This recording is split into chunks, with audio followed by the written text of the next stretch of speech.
Greetings, dear ones. I'm Kryon of Magnetic Service.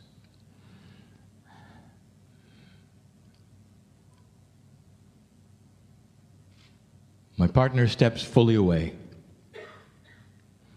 and he doesn't know what's coming. But what he feels is it's always filled with the benevolent love of God. If you wanted to sum up the Kryon messages of the past, of the future, of now, it's a circle of love. I come to you from the other side of the veil, and it's a mystery. What it is, where it is, how it is. I've told you I've never been human.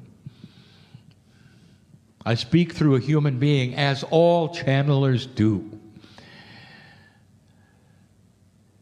And that's because the human is the only one who can carry these messages for humans.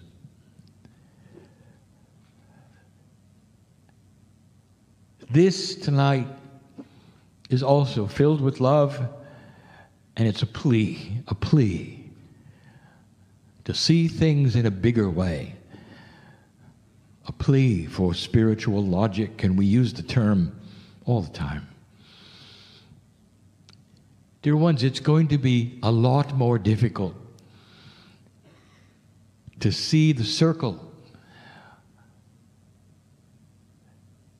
of beauty, the unending circle of love, if you stay in the kind of singularity in history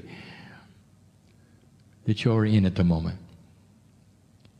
The shift is going to create paradigms of new thinking. And these paradigms of new thinking spiritually will not be an end to religion. It will be an enhancement of the truth of all of it. The systems that are here, we have said before, don't have to leave for humanity to come to a place where it doesn't have war. All of the major spiritual systems of the planet teach love. We don't speak of the fundamentals, the ones who have gone astray from the central message. We talk about the central message. And I tell you that it's not going to be that difficult for them to have a tolerance for one another eventually, because the goals are the same. But what has to change is the perspective of who and what God is, of the ancientness of the galaxy, of the universe in comparison to the earth. And to look at this earth as it is, not like it used to be thought of. God is bigger than all of it. That which you call the creative source and you acknowledge is God is also part of you, the human being. And because of that, we can speak like we speak. Because your very soul, if you want to call it that, is a part of the other side of the veil that I speak from now. Hard to conceive that the creative source has no beginning and no end. In itself, it is a circle. Time does not exist. When you see something is ancient, if it's in a circle, that means it's coming up again. It's not a time like you think that would repeat itself. It is a time that always is in the now. It always is. You keep track of it. We don't. If something always is, then there is no past. If something always is, there's nothing coming up. It simply is. And yet your singleness all that you have had in the history of your discovery of what Earth is about should tell you about God, and it doesn't, and it hasn't. This is a plea for common sense. Dear ones, in history, you discover things. You dig up things. You start to marvel at the ancients. Only recently, we gave you information that there was history before history. And you're starting to discover that, and you marvel again at the ingenuity, perhaps even of the technicalities of ancient civilizations you've never been told about. But there's always a common question, and it's all over, even today, and it's a mystery, but it isn't. It's only a mystery because of your single-mindedness when it comes to time. Have you noticed around the planet that the same symbols exist? And that brings up an argument. Where did they come from? How can the ancients in different lands, in different times, have the same symbols? And that which humans then come up with is really unique. For because of the singularity that you expect when it comes to evolution and development and creation, you are then arguing about where did life start? And wherever it started, then you say, and this is proof that then it carried it to this place, and then it carried it to someplace else, and then it carried it over here. How else could most of the planet have these symbols? And the anthropologists then argue, well, that means that this race really had to start over here, because that symbol now was found over here before that race began. Do you see where this is going? And so the arguments are, say, who had it first and then distributed it to the earth?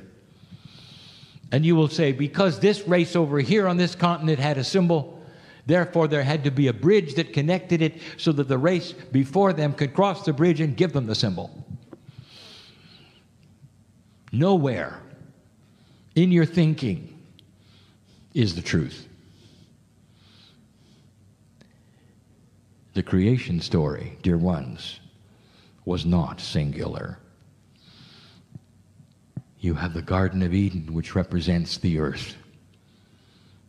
You have Adam and Eve representing the gender of male and female everywhere on the earth.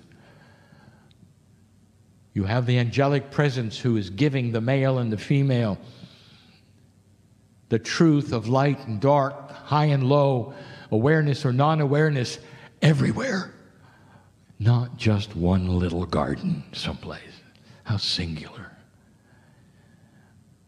When the Pleiadians came, they brought a beautiful countenance of seeding this earth. The Pleiadians represent almost an angelic energy. Dear ones, that's what you get with 1,000,000 years of evolvement. You have planets going into graduation, and those who were former humans like you coming into realization of control of physics, of being close to their higher self, of getting to a point where you can't even tell the corporeal from the spiritual, of being able to move from place to place without their bodies and living for very long periods of time, centuries. You find that too far-fetched? You've only been here a little while. In your enlightened state, you're babes. And you have a singularity that says everything happened from a single point. Well, it didn't. It happened all at once, all over this planet. And dear ones, the symbols that you see all over this planet are Pleiadian. Because those were the parents. Those are the ones who came in love to give you this information, to seed the planet, and it was everywhere. And you try so hard to prove who was first and from what point source it came, not even thinking for a moment it could have been all at once. You'll find it everywhere. You're going to find it now. It doesn't matter what you'll find in the future, you're going to find it there. You're going to dig down and find things 20, 30,000 years old, and it's going to be there. A conundrum for anthropologists that won't be solved with a single point source. It's beautiful. We told you that the only real exception was Lemuria because it was surrounded by water. A small continent. Before it sank to the Hawaiian Islands that are there today, the highest mountain on the earth was pushed up by the hot spot that was under it. Geologically, not only sound thinking, but it's happened in other places on the planet. But it was surrounded by water. There was no influence for thousands of years. Therefore, it always remained pure. And those who left from Lemuria and founded the other places we have spoken of, that the ancients also claim, such as New Zealand, Easter Island, and others, got purity because there was no influence. It was surrounded by water. A pressure cooker of sameness, you might say, where the teachings remained what they should have been and not what humans created. And so there were special places in this creation story over the last 50,000 years. But it happened all at once. You have this singular thinking, the point source thinking, the planetary way of thinking. You are the only one. And if you're the only one, therefore God belongs to you. Let me present something to you. Let's go back in time.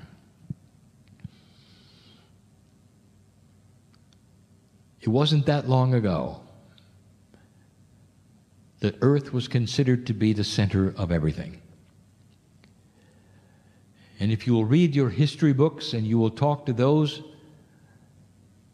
who are not only scientific but spiritual, you'll see it. The books contain that which they believed. And why not? Because as you look at the sky, everything goes around the earth. The sun goes around the earth, the moon goes around, the stars go around. It's a perspective of standing on the earth, looking out at what's moving. And so it was common for everyone to say, therefore, the earth is at the center of everything. In fact, it goes so far as to say, because the universe itself, the galaxy, all the stars seem to go around the earth had to be the center of the universe. It's not that far-fetched. If you don't know any better, and you don't know how things presume to be relative to other things, then it makes sense. Everything seems to revolve around you. And then it changed. When the telescopes became better, when the mathematics became better, when the human beings started to realize something else in physics, you realized it wasn't that way at all. It just looked like it. The first time the proposition was made that the earth actually goes around the sun, the biggest objection came from the spiritual believers. And they said, no, that can't be so. God made us the center. We are the center. Look around, we're the center. Therefore, the astronomers were, of course, quickly jailed. They had to be wrong. And then later you find out they were not. Then you found out that the sun actually is part of another system called the solar system. It explained why some of the planets, the larger blobs of light in the sky had erratic movements. They didn't necessarily go around the earth. They came and they went. They bobbed a little. And that's because they also went around the sun. So it was perception. Other things were going around the sun. And yet spiritually, even though there was proof otherwise, you were still the center of everything. Pretty soon you realized that the solar system was also going around something bigger. Pretty soon you realized there were billions of solar systems. And they were all going around the middle of something else. And that something else you called a galaxy eventually became a billion galaxies. Earth was like one piece of sand on a million beaches. And those million beaches all had parents that went around them of a million more. And yet, with that knowledge and the beauty and the elegance of where you belong in the cosmos, there are still, to this day, those who say, but the center is here. Dear ones, it isn't. The creative center of the universe is not a center at all. It's in what you call the void, a place you would never understand that is bigger than all the multiverses combined. The circle we speak of is a circle of love. It is about creation and the source of creation and the beauty and the elegance of the soul that you contain in you. Everything physical is temporary. Everything you think is magnificent and very, very old will go away, and you will never go away.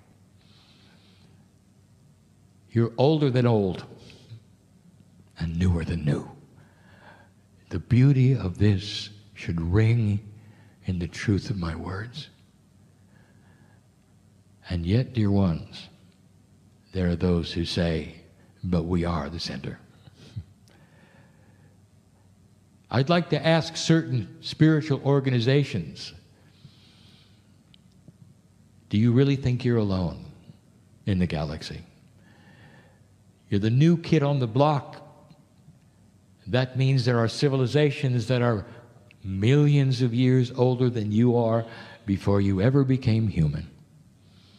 And I want to ask you something. Do you think they knew your prophet? And the answer is no. Your prophet came a lot later. Is your prophet only for the world, or is it universal? These are questions that will fly in the face of doctrine. There is a universal truth that goes beyond prophets and humans and ancients. And the universal truth is that God is inside of all humans equally. And that the system does not revolve around the earth. The system is for all creatures. And there are many. Dear ones, we've told you about the Pleiadians, who are your spiritual parents. They still are here. They still exist as galaxies filled with them. They are not ETs. They're your spiritual parents. They had spiritual parents of their own. Millions of years before that, they had spiritual parents of their own. This galaxy has been here for billions of years. The earth is not the center. And the reason you think it is because you feel the love as though it is. Because when you come into awareness, you feel you're everything. Because you are to God.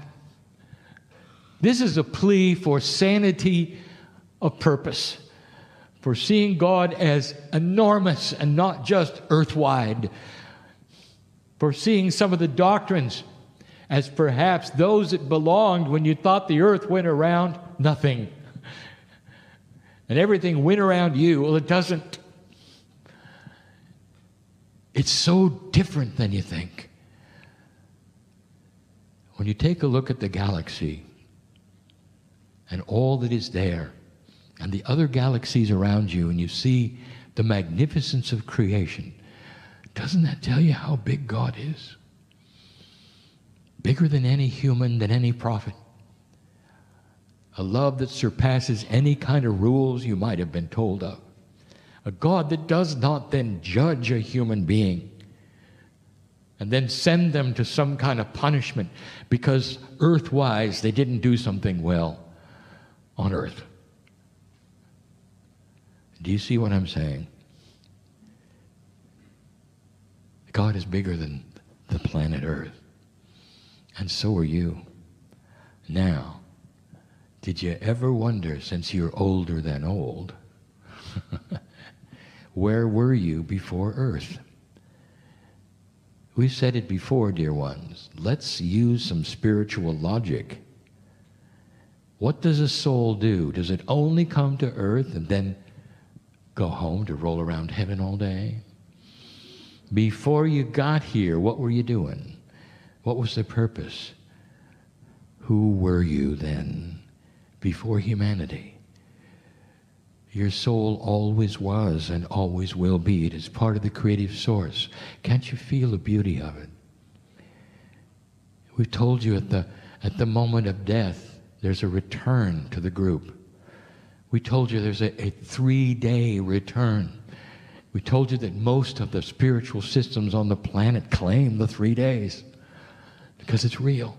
3 days of recalibration where you start to hear the music again, where you start to turn into the light that you are, and that you return to that creative source, which is home. This is not home. This is work. What did you do before you got here? You want to talk about a bigger picture? I'll tell you what you did. You did what you do here.